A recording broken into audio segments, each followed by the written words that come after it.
Приватните детски градинки, игротеките и сите установи ќе се затворат доколку не добијат соодветна дозвола за вршење на таква дејност, најавија од Министерството за труд и социјална политика. Сите установи кои не ја усогласиле работата според Законот за заштита на деца треба да ја трансформираат својата дејност, да обезбедат опрема, како и да вработат стручен кадар кој ќе работи со децата според однапред организирана програма. Министерот за труд и социјална политика, Спиро Ристовски, истакна дека во дел од установите сегашниот начин на работа со децата не е адекватен и дозволен.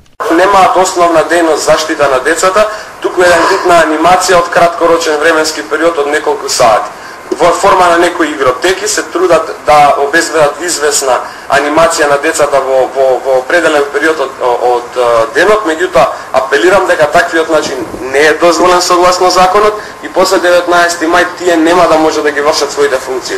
Од сега и децата со хемофилија и децата со посебни потреби ќе можат да престојуваат во градинките, бидејќи ќе се обучуваат воспитувачки и негувателки како да работат со овие деца. Родителите го поддржуваат барањето на Министерството.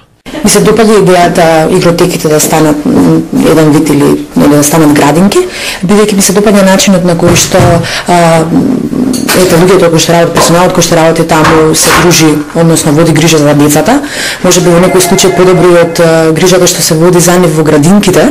Сметам дека ова е добар потег на Министерството, бидејќи со оваа новина нашите деца, освен што ќе се дружат во игротеките, ќе имаат можност да научат нешто ново, да бидат корисни за себе и се надевам дека стручните луѓе ќе имаат начин да не разбудат љубопитност.